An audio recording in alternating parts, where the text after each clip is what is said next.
What actually went wrong for QPR this season? Since their relegation from the Premier League in 2015, QPR have had to face the consequences of their reckless spending in their Premier League days. This is most notably found in their £40 million fine, along with their transfer embargo in the January of 2019. However, this could have been a lot worse, considering that the EFL were threatening a points deduction which could have relegated QPR down to League One. They're still paying off their £40 million fine at a rate of about £7 million every season, which might show in their lack of spending in the transfer window. In fact, in the recent history of the club, there's only been two major sales, the first one being Luke Freeman's move to Sheffield United being about £6 million, and the second being Ibira Eze's move to Crystal Palace being about £16 million. In the summer of 2020, after Ibira Eze's move to Crystal Palace, the club were able to make a few high-profile signings. They signed defender Rob Dickie from Oxford for £2 million, Lyndon Dykes from Livingston for £2 million, and Macaulay Bonne from Charlton for £2 million. However, after an extremely poor start to the 2020-21 season, the club had to bring in four very high-profile loans. They brought in Charlie Austin from West Brom, Jordi De Vries from Hull City, Stefan Johansson from Fulham, and Sam Field from West Brom. After having an amazing second half of the season, QPR finished 9th in the league. They also signed all four loanees on a permanent deal that summer. However, by the end of the season, Mark Warburton would have been sacked, Jordi De Vries would have gone back to Holland, and Charlie Austin's contracts would have been terminated. At the start of the 2022-23 season, QPR appointed Michael Beale, the Aston Villa assistant coach who works under Steven Gerrard for a good number of years.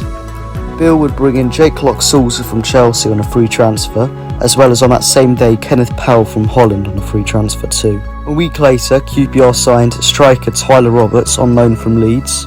Brighton midfielder Taylor Richards would join the club on a loan deal with an obligation to buy at the end of the season. They would also make the loan signing of Ethan Laird from Manchester United, with on transfer deadline day, Timo Rabunen would join from Aston Villa on a loan deal too.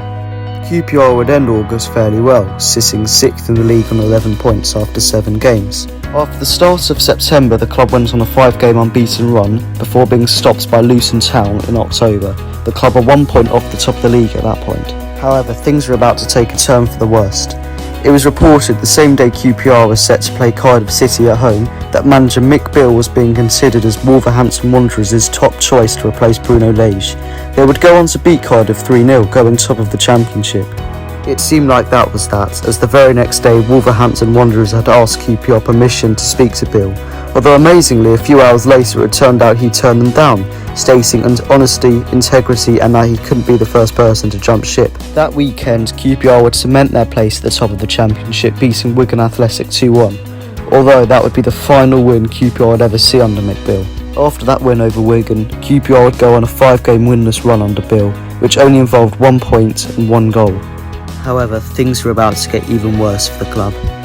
Less than a month after pledging his loyalty, stating honesty and integrity, it turned out that Mick Beale had been offered the Glasgow Rangers post after Giovanni von Bronckhorst had been sacked, and he accepted. Youth team manager Paul Hall would be put in the dugout as interim, and the Ars would lose 3-0 to Burnley at home. That same evening, they would appoint Neil Critchley as permanent manager.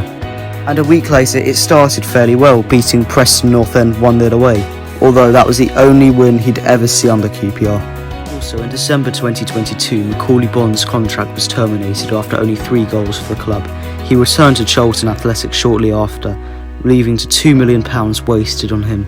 QPR made only one signing in the January transfer window, a loan deal for Jamal Lowe from Bournemouth.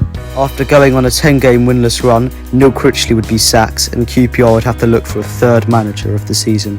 2 days later, QPR appointed Gareth Ainsworth as manager on a 3.5-year deal. Ainsworth's first game as QPR manager would end in a 3-1 home loss to Blackburn Rovers. For a week later, a 3-1 away loss to Rotherham United followed. A week later, they would beat Watford, being their first win since mid-December, before an embarrassing 6-1 humiliation at Blackpool followed before a 1-0 home defeat at Birmingham, with the Ars 6 points off the relegation zone in 19th place. So how did it all go wrong? Arguably, it would be Mick Beale that did the trick. He brought in 6 players promising them integrity and honesty, and ditched them all a few months into joining them. Arguably it was that did it, as their heads dropped and we went on a losing run after he left. Although there must have been something seriously wrong beforehand, because 5 games before he left, he went on that 5-game winless run with only 1 goal and 1 point. That then leads to people arguing that there's something wrong with the culture of the club, arguably the running of Les Ferdinand or the owners or something like that. It could also be the injury crisis that did the job, as many key players were out injured, including Ilias Chair and Chris Willett, 2 major players in our season.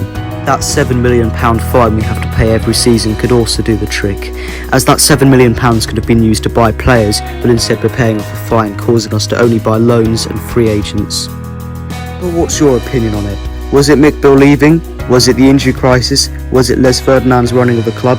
Comment down below. Thank you very much for watching. Come on, you Oz.